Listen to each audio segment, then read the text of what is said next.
paling utama, marilah kita panjatkan puja dan puji syukur kehadirat Allah Subhanahu wa taala karena atas berkat, rahmat dan karunia-Nya sehingga saya dapat berdiri di hadapan Anda hari ini dalam keadaan sehat walafiat.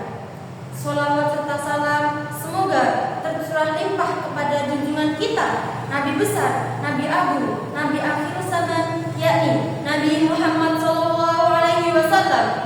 Semoga kita semua mendapatkan syafaatnya kelak di yaumul qiyamah nanti. Amin amin ya rabbal alamin. Yang terhormat Bapak Ibu Dewan Juri serta teman-teman yang saya banggakan. Saya berdiri di hadapan Anda hari ini untuk membicarakan sebuah masalah serius yang merusak persatuan dan bertentangan dengan nilai-nilai luhur agama kita. Bullying atau perundungan.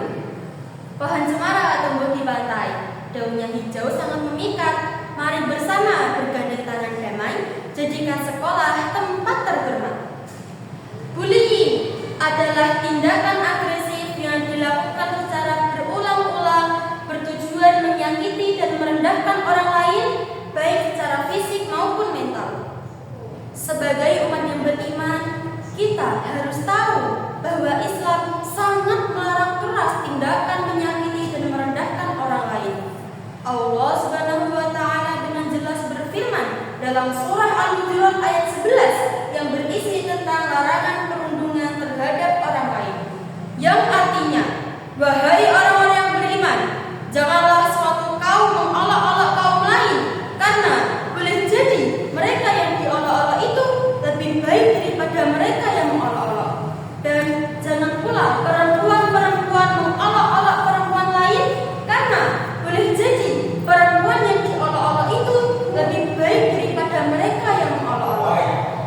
Janganlah kamu mencela dan saling memanggil dengan panggilan yang buruk. Seburuk-buruk panggilan adalah panggilan yang fasik setelah beriman.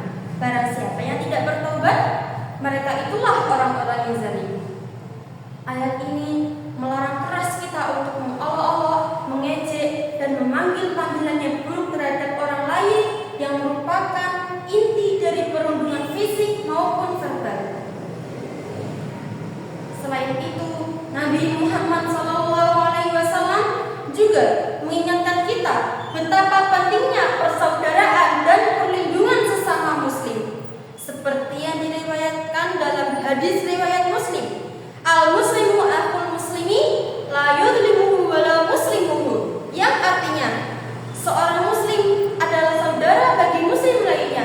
Ia tidak boleh menzaliminya dan tidak boleh membiarkannya dizalimi. Seperti contohnya saja, ada siswa kelas 9 yang berasal dari keluarga yang tidak mampu. Ia merupakan satu-satunya siswa yang tidak memiliki handphone. Suatu hari, guru memberikan tugas kelompok atau pengumuman mendadak melalui WhatsApp kelas. Dia sering tertinggal informasi dan terlambat mengerjakan tugas karena ia harus meminjam handphone temannya terlebih dahulu. Dia sering dibully oleh teman-temannya, dianggap miskin, kurang mampu, bahkan dianggap tidak pantas untuk sekolah. Ia merasa tersosialisasi karena ia tidak mampu bergaul seperti teman-temannya yang lain di luar jam pelajaran melalui kegiatan media sosial. Oleh karena itu, kesehatan mentalnya terganggu. Ia merasa tidak pantas untuk bersosialisasi dengan teman-teman yang lain, sehingga hingga saat ini ia berhenti sekolah karena ia takut dibully teman-temannya. Oleh karena itu, rekan-rekan yang saya cintai, mari kita jadikan lingkungan ini sebagai cerminan akhlak yang mulia. Berani melawan perundungan, berani membela kebenaran.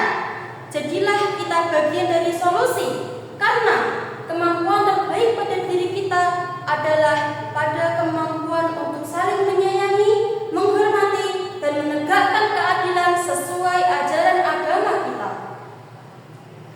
Terima kasih. Demikian yang dapat saya sampaikan. Saya mohon maaf apabila ada kesalahan kata yang disengaja maupun tidak disengaja. Wabillahi taufiq wal hidayah, wabiridhati wal inayah. Tsumma salam.